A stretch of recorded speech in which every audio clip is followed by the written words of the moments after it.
প্ৰিয় বন্ধুসকল নমস্কাৰ। আজি মই আপোনালোকক ৰক্ষক উপন্যাসৰ ৬২তম খণ্ডটি আবৃত্তি কৰি শুনাম। আপোনালোকে মনোযোগ দি শুনক। ৰামৰ সৈন্যবাহিনীক সন্মুখত দেখি তেজস্বিনী প্ৰমীলাই ক'লে, বীৰাংগনাসকল আহা, আমি আমাৰ বাহুবলেৰে ৰাম সেনাৰ বেষ্টনী ভাঙি লংকাত প্ৰৱেশ কৰোঁ। মই বীৰবৰৰ ওচৰলৈ গৈ আছো। আমি সকলো দানৱ নন্দিনী শত্ৰুৰ ৰক্তত ডুবি মৰা নাইবা শত্ৰুবধ কৰাটো আমাৰ কুৰধৰ্ম। আহা আহা, আজি আমি সকলোৱে ভিক্ষাৰী ৰামক চাই লওঁ, যাক দেখি পঞ্চৱতীত ৰাক্ষস নন্দিনী মোহিত হৈছিল। সেই দুৰন্ত সৌমিত্ৰকো চাওঁ আহা, যাৰ ভয়ত লংকাৰ বোৱাৰী হবে লংকাত সুখ নিদ্ৰা কৰিব পৰা নাই। আজি আমি ৰাক্ষস কুৰংগাৰ বিভীষণৰ হৃদয় শূলবিদ্ধ কৰিম। আহা আহা, আমি বিদ্যুৎ গতিৰে শত্ৰুৰ ওপৰত জঁপিয়াই পৰোঁ।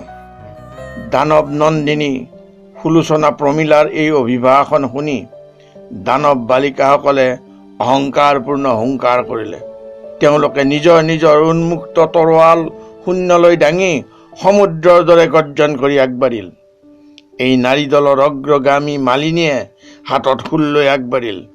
তেওঁৰ পিছত থাকিল দাবাগ্নি সদৃশ এহাতে শূল আৰু আনহাতে জ্বলন্ত জোৰ লৈ নাৰী বাহিনী।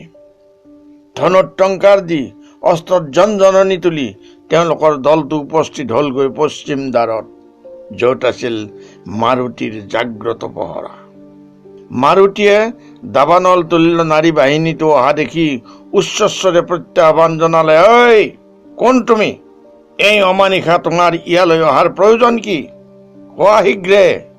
ইয়াত মাৰুতি জাগি আছে, যি ৰাক্ষসৰ প্ৰাণ বৈৰী। কোৱা কোৱা, তুমি ইয়াক কেনেকুৱা বীৰংগনাৰ মায়াবেশ ধাৰণ কৰিছা?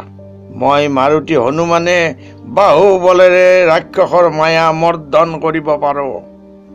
মাৰুতিৰ কথা শুনি মালিনীয়ে ধনুটংকাৰ দিলে আৰু ক্ৰুদ্ধ হৈ ক'লে, ঐ মূৰ্খ, তোৰ দৰে নগণ্য এটাৰ লগত কোনে মুখ চুপতি মাৰে? আমি সেৱক বধ নকৰোঁ, গতিকে অবোধ তোক মই এৰি দিলো। তই গৈ তোৰ গৰাকীক কৈ দে গৈ যে অৰিন্দম ইন্দ্ৰজিতৰ সাধ্বী পত্নী দানৱ নন্দিনী প্ৰমীলা সুন্দৰী নাৰী বাহিনী লৈ প্ৰতিপদ সেৱাৰ বাবে লংকাত প্ৰৱেশ কৰিছে। কোনোবা যোদ্ধাৰ যদি শক্তি আছে ৰোধ কৰক।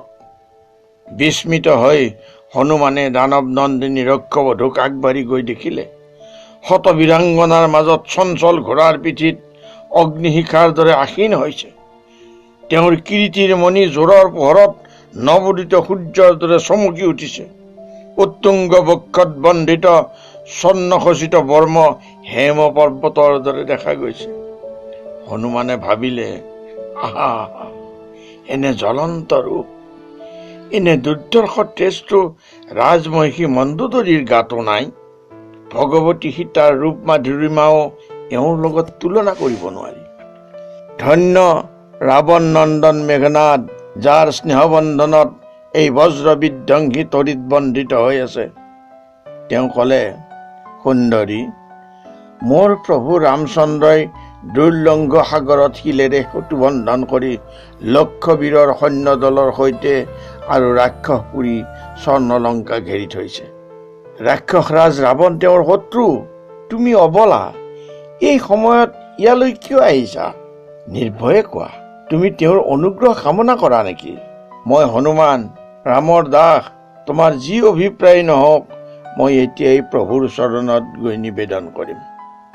কথা শুনি দানৱ নন্দিনী প্ৰমীলা সুন্দৰীয়ে আগবাঢ়ি আহি বিনয়ৰ সুৰত ক'লে, হে বীৰ, তোমাৰ প্ৰভু ৰাম অৱশ্যেই মোৰ স্বামীৰ বৈৰী, কিন্তু তেওঁৰ লগত যুদ্ধ কৰাৰ মোৰ প্ৰয়োজন নাই। তুমি মোৰ এই দুটিক তোমাৰ প্ৰভু দাশৰথী ৰামৰ ওচৰলৈ লৈ যোৱা। তায়ে মোৰ অভিপ্ৰায় সীতাপতি ৰামক নিবেদন কৰিব। দানৱী বামা অভয় মুদ্ৰাৰে শত্ৰু সৈন্যৰ মাজত সোমাই পৰিল। পথ প্ৰদৰ্শন কৰি হনুমান আগে আগে গল। বানৰ দল অগ্নিশিখা সদৃশ দানৱ বালাক চাবৰ বাবে চাৰিওফালৰ পৰা আহি জুম বান্ধিলে। হাতত ভীমাকাৰ শূল, কান্ধত ধনু, পিঠিত টুনিৰ, শিৰত চন্দ্ৰ ৰেখাংকিত ময়ূৰ পাখিৰ চূড়া, স্তন যুগলত উজ্জ্বলি থকা মণি, পিঠিত ৰত্নগ্ৰাসিত বেনী, ভৰিত নুপুৰ। সদ্য মাতংগিনীৰ দৰে চতুৰ্দিশ পোহৰাই সেই দানৱবালা ৰঘুমুনি ৰামৰ ওচৰত উপস্থিত হলি। বন্ধুসকল, খণ্ডটি আজিলৈ ইমানতে অন্ত পৰিল। আপোনালোকে এতিয়া লাইক কৰি দিয়ক, ছাবস্ক্ৰাইব নকৰাজনে ছাবস্ক্ৰাইব কৰক আৰু শ্বেয়াৰ কৰি আনকো সুযোগ দিয়ক। ধন্যবাদ।